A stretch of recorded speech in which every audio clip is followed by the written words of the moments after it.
कहते तो ये भी है कि जितनी सीढ़ियां हैं उससे कहीं ज्यादा कहानी है। हर एक सीढ़ी के नीचे एक कहानी दबी हुई है। और कहने वाले ये भी कहते हैं कि कई कहानियां तो ऐसी है जिसके बारे में आज तक कोई जान भी नहीं पाया और आगे भी जान पाएगा, इसमें बहुत संदेह है।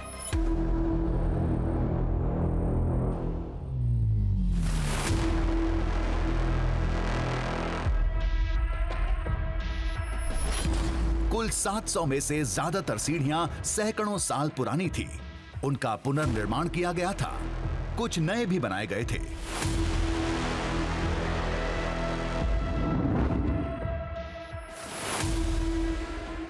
पुरानी सीढ़ियों पर प्राचीन कन्नड़ लिपि में कुछ लिखा था, कुछ पढ़ने लायक तो कुछ आज भी समझ से परे। दरअसल इन्हें पढ़ने और समझने वाला अब कोई बचा ही नहीं।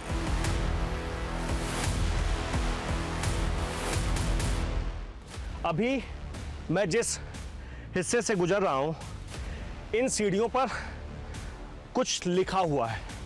हर एक सीढ़ी पर आपको कुछ ना कुछ लिखा हुआ दिखेगा, लेकिन क्या लिखा है यह स्पष्ट रूप से किसी को नहीं पता।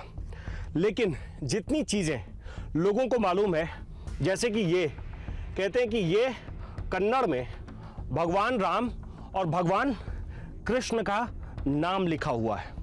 वैसे ही इसके ठीक ऊपर वाली सीढ़ी पर आप अगर देखेंगे तो यहां भी कुछ लिखा हुआ है, लेकिन वो साफ साफ समझ नहीं आ रहा है कि क्या लिखा है।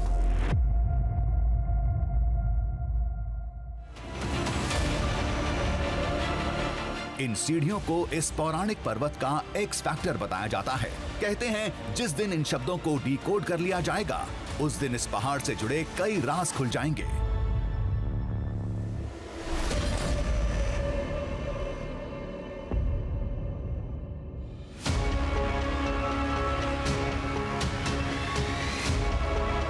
इस पर्वत की कहानी सतयुग में महादेव पार्वती से शुरू हुई थी।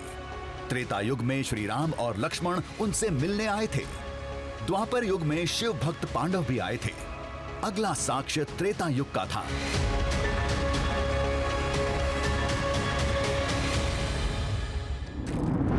ये कथा उस समय की है जब सीता हरण के बाद श्री राम लक्ष्मण की सुग्रीव और महाबली हनुमान से मुलाकात हो चुकी थी।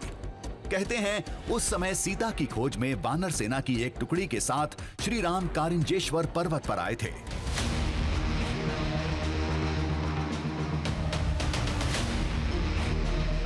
दावे के मुताबिक उस समय का एक बड़ा साक्ष्य इस मंदिर के अंदर था।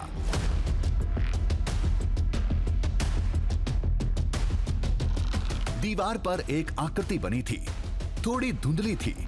ध्यान से देखा तो ये भगवान गणेश का चित्र था।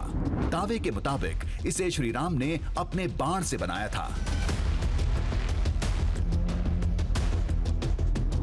इसे पहली नजर में, प्रथम दृष्टया देखने पर ऐसा लगता है कि ये भगवान गणेश की मूर्ति कहाँ है।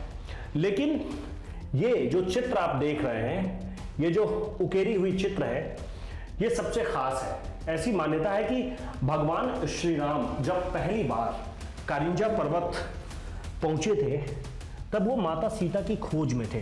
भगवान श्री राम अपने भाई लक्ष्मण के साथ थे और इस पर्वत पर उन्होंने शिव से मुलाकात की, पार्वती से भी उनकी मुलाकात हुई और उन्होंने भगवान शिव से पूछा कि गणेश कहाँ है। तो भगवान शिव ने कहा कि गणेश यहाँ नहीं है। तब उन्होंने अपने धनुष के बाण से, उसके आगे वाले हिस्से से, जो बिल्कुल नुकीला हिस्सा होता है, उससे भगवान गणेश की एक चित्र यहां बनाई। कहते हैं कि इसी तरह से भगवान गणेश इस पर्वत पर विराजमान हुए। लकीरें हल्की पड़ गई थी, लेकिन लोग यही मानते हैं कि श्री राम के हाथों बनाया एक चित्र उनके सामने है। यही बहुत बड़ी बात थी।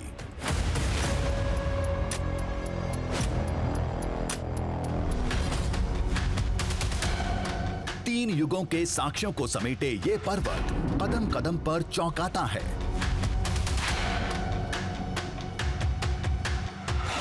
सीढ़ियों के बीच कुछ चबूतरे बने थे। कहते हैं इस पर्वत पर ऐसे 7 स्थान हैं और ये स्थान सप्तऋषियों के थे। जो अपने अपने कालखंड में यहाँ आते थे, तप करते थे, वेद और पुराण के कुछ पन्ने लिखते थे, फिर वापस लौट जाते थे। कुल 700 सीढ़ियां हैं और ऐसा कहा जाता है कि हर 100 सीढ़ी के बाद एक ऐसा मंडप बना हुआ है सप्तऋषि की यादों में। किसी मंडप को विश्वामित्र के नाम से जानते हैं, किसी मंडप को भारद्वाज के नाम से पुकारा जाता है, किसी मंडप का नाम अत्रि रखा गया है और ऐसे ही सातों ऋषि के नाम पर, सप्तऋषि के नाम पर ये 7 मंडप बनाए गए हैं।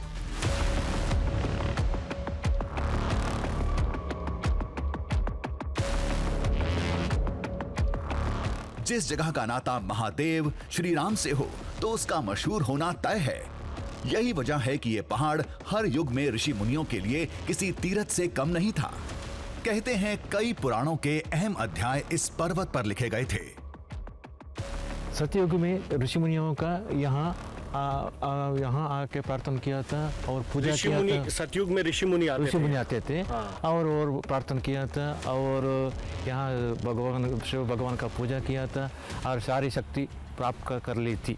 अच्छा, ये उस समय में ऋषि मुनि जो थे उन्होंने भगवान शिव की इस स्थान पर तपस्या की और उन्होंने सारी शक्तियां हासिल कर ली। सच सच सच।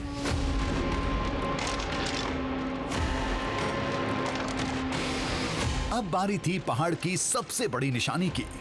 हम सतयुग के पार्वती मंदिर में पहुंचने वाले थे। चौंकाने वाली बात यह थी कि पार्वती के धाम में एक भी शिवलिंग नहीं मिलेगा। करिंजा या करिंजेश्वर पहाड़ 2 हिस्सों में बटा हुआ है। जो नीचे का हिस्सा है उस हिस्से में माता पार्वती का मंदिर है, भगवान गणेश का मंदिर है और ऊपर का जो हिस्सा है उस हिस्से में भगवान शिव का मंदिर है। कहने को तो इस करिंजेश्वर पहाड़ के ऊपर पूरा शिव परिवार रहता है। भगवान शिव खुद हैं, माता पार्वती हैं, उनके पुत्र गणेश भी हैं। बावजूद इसके इसी पहाड़ पर माता पार्वती और भगवान शिव अलग अलग रहते हैं। दोनों का अलग अलग मंदिर भी है।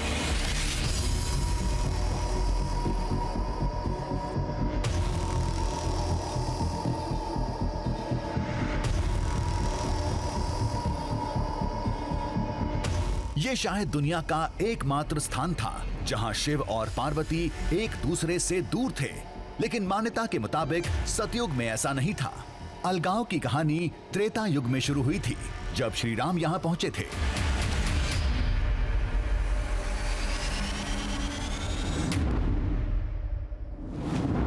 मां सीता की तलाश में श्री राम और लक्ष्मण कारिंजेश्वर पर्वत पर पहुंचे थे।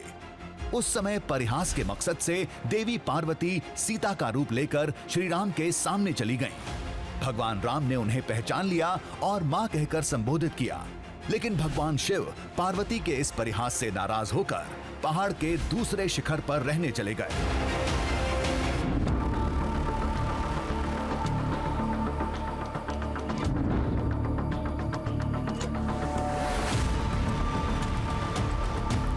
कहते हैं आज जहां पर यह मंदिर है, सतयुग में इसी जगह पर मां पार्वती का वास था। जब भगवान शिव यहां से नाराज होकर चले गए तो पार्वती जी अकेले रह गईं। आज भी इस धाम में कहीं भी शिवलिंग नहीं मिलेगा।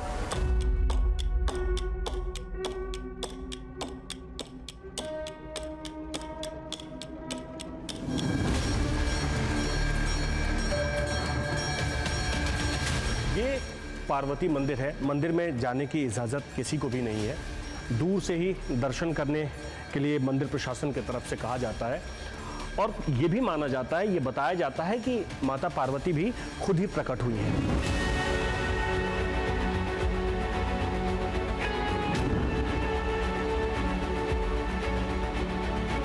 और जब यहाँ से 350 सीढ़ी पार करने के बाद बिल्कुल कारिंजा पर्वत के ऊपर वाले हिस्से में पहुंच जाते हैं, वहां भगवान शिव रहते हैं और भगवान शिव और माता पार्वती के इस स्थान पर अलग अलग रहने की कहानी का जिक्र शिव पुराण में भी किया गया है।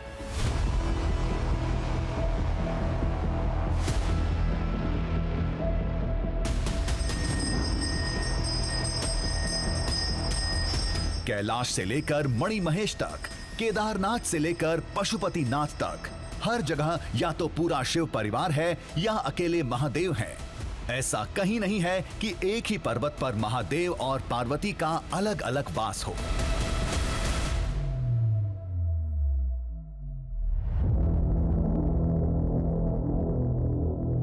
कहते हैं कि सतयुग का सबसे बड़ा प्रमाण, सबसे बड़ा साक्ष्य ये मंदिर है। जितना पुराना मंदिर भगवान शिव का है, जो बिल्कुल चोटी पर है, उतना ही पुराना मंदिर माता पार्वती का है। इस पहाड़ के ऊपर दो मंदिर हैं, बड़े मंदिर, एक माता पार्वती का और एक भगवान शिव का। दो मंदिर इसलिए हैं क्योंकि माता पार्वती और भगवान शिव एक पहाड़ पर रहते हुए भी अलग अलग रहते हैं।